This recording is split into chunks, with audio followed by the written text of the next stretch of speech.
What is good, Ninja? OG over here from Player Essence, and welcome to another PE News. Today we have some awesome information from some Bayonetta 2 sales updates to Bloodstained Ritual of the Night. We have a nice meaty update on that. Then also Shadow of the Tomb Raider, that has been revealed in terms of features, some more gameplay screenshots, and it's looking pretty good. So let's go ahead and get right into this. And we are starting off with my baby, another one of my babies, Bayonetta 2 for the Nintendo Switch. We have a little bit of a sales comparison between the Wii U version and the Nintendo Switch version. This was outlined at Nintendo's recent financial earnings call. So let's go ahead and get into what Nintendo had to say on the matter. So this graph shows the total sell-through of Bayonetta 2 immediately after its February release for the Nintendo Switch, compared to the sell-through for the same period of time following its 2014 release for Wii U. The Nintendo Switch version of this title quickly surged past the original Wii U version. So basically what they're showing off here is that Nintendo Switch titles, ports, but in particular Bayonetta, a hardcore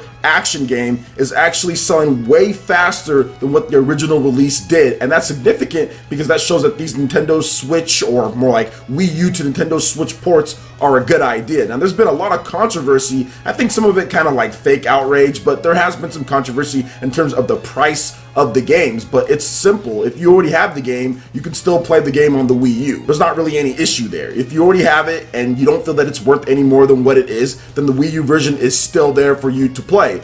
This is mainly for people who have not played it or didn't have a Wii U, which it clearly shows that there are many people who didn't have a Wii U because the sales are surging way past that. Now what we're seeing in this graph here is that the Wii U version of the game sold almost about 300,000 units in its first month or so on the market, where the Nintendo Switch version has sold almost 400,000 units, so 100,000 units more. And I don't think it's really going to slow down even in the next couple months or even the next year, because Bayonetta 3 is coming out. So even if it does kind of taper off a bit, which all games do after their initial launch, I think that the sales will be reignited once we get more information on Bayonetta 3. Once pre-orders start, there could be some deals, some trade-ins. So there's all sorts of stuff that can happen in order to get more interest in Bayonetta 2 on the Nintendo Switch, and I think that that will actually lead to this game being a million seller, since it's already at 400,000 units in about a month or so on the market from the end of March 31st. I think it's definitely going to get to 1 million, and it'll probably get there by the end of this year, if not earlier. So I'm really happy about Bayonetta 2. That's good to see that the sales are there, because Nintendo knows that they can make that investment into Bayonetta 3, and it's probably going to pay off. If you can sell 400,000 units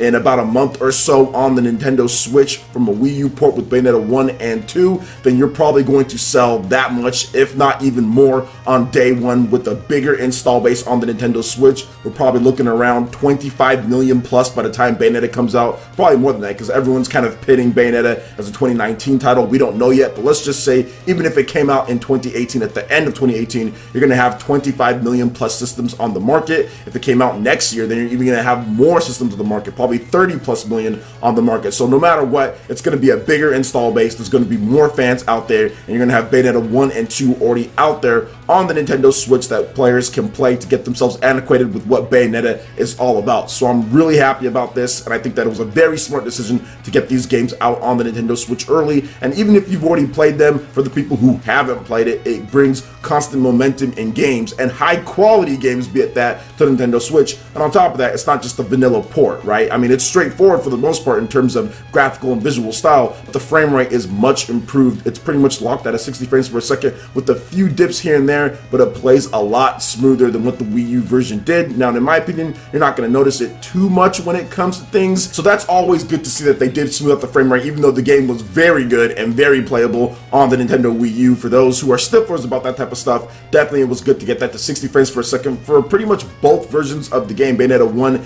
and Bayonetta 2. So great to see there. Fantastic game, and I'm happy that it's trending above what we're seeing with Bayonetta 1 and 2 on the Wii U. And almost hitting that milestone of 500,000 units sold so quickly is also really cool as well. So what do you guys think about Bayonetta 2 and Bayonetta 1 in terms of the sales so far for the Nintendo Switch compared to the Wii U? Let me know your thoughts in the comment section below. Alright, now getting into the next topic here, we do have Bloodstained Ritual of the Night. Got some new information on the quest system changed for the retro style mini games as well. So we're going to go ahead and jump right into the quest system outlined from Koji Igarashi. For this month's update, we would like to explain the quest feature. We've already shown you the village where Dominique and Johannes have opened their shop and alchemy room respectively. The village was destroyed by the demons from the castle, but the remaining villagers have gathered in a safe haven nearby. These people have their own troubles. Let's help them out. And as you guys can see here, you have different quests that you can take. Now let's take a look at NewZ and the troubles she's facing. She holds a grudge against demons that killed her close friend. In order to avenge their deaths, she asks Miriam to kill certain types of demons.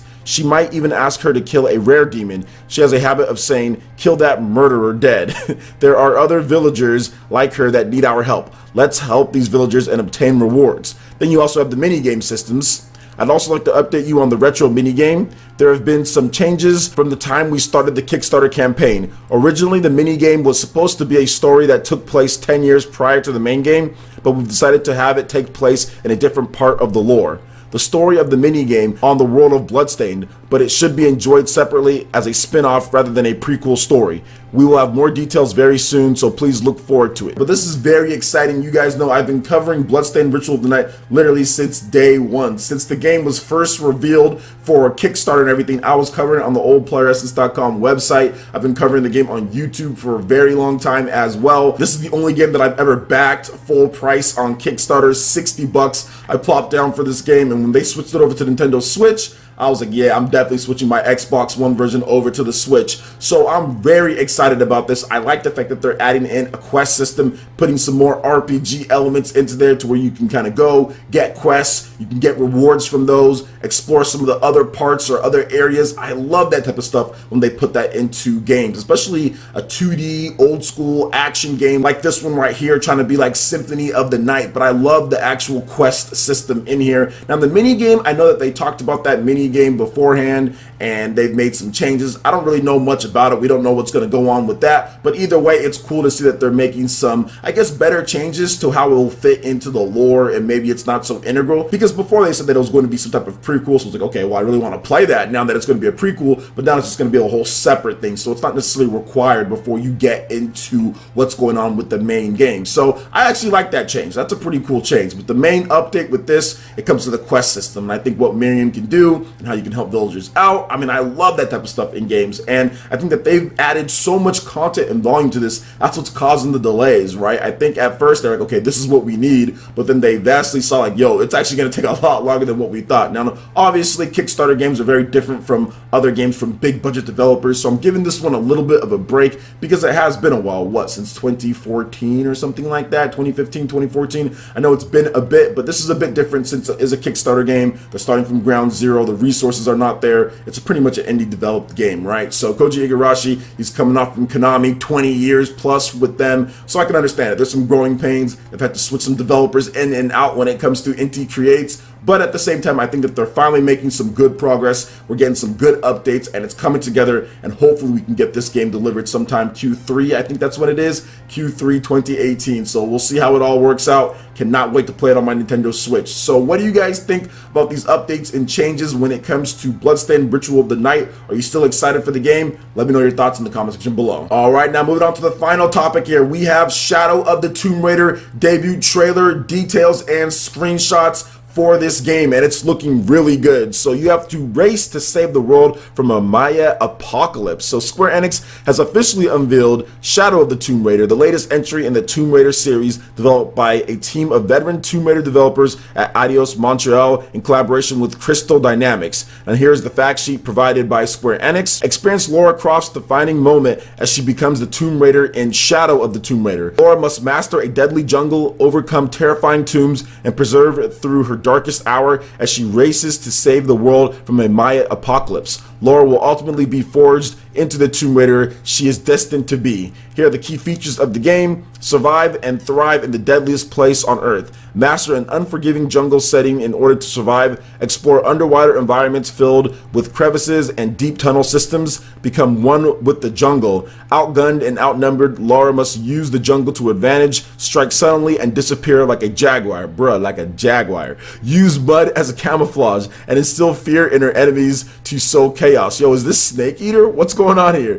Discover dark and brutal tombs. Tombs are more terrifying than ever before, requiring advanced traversal techniques to reach them. And once inside, they're filled with deadly puzzles. Uncover living history, discover a hidden city, and explore the biggest hub space ever found in a Tomb Raider game. Now, there's also more information on the Season Pass, the Standard Edition, Digital Deluxe Edition, the Croft Edition, the Ultimate Edition, the Season Pass. There's all sorts of crap when it comes to this, guys, so you guys can check that out when you feel like it. Shadow of the Tomb Raider is due out for the PlayStation 4, Xbox One, and PC worldwide on September 14th, and of course, you guys are checking out some of the trailer and the new screenshots. Links in the description below for everything. So this is great to see, guys, and it's so funny because I wanted to kind of get back into this franchise because this looks cool. This looks awesome, but I've never been big into the Tomb Raider franchise dating all the way back to the PS1.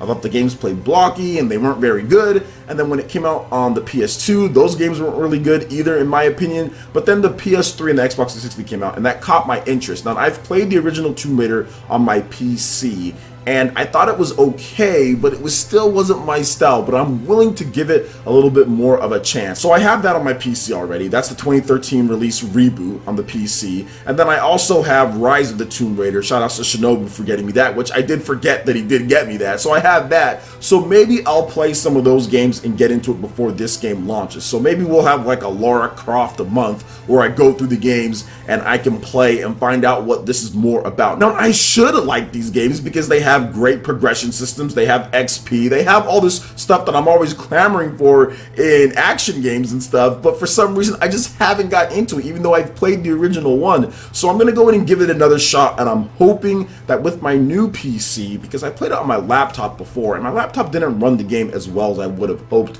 to run the game. So hopefully this time with my PC that I have now, that it'll be a better experience for me. So I'm going to try it out, so we'll see what happens there. But I am excited about this game. I do think that it looks good. I'll probably be picking up a PS4 Pro copy because they'll probably have some enhancements for PS4 Pro. So we'll see about that. So what do you guys think about all the different news that we went over here when it comes to Bayonetta 1 and 2 in terms of the sales on the Nintendo Switch? Also when it comes to Bloodstained Ritual of the Night, and of course Tomb Raider as well. You guys excited for any of this stuff? Let me know your thoughts in the comment section below. Alright, Ninja, that wraps it up for this video here. Go ahead and check out the links in the description below. We got Facebook and Twitter. Go ahead and give us a like and a follow on our social media. Really helps us spread the content of Player Essence across the internet in addition to YouTube.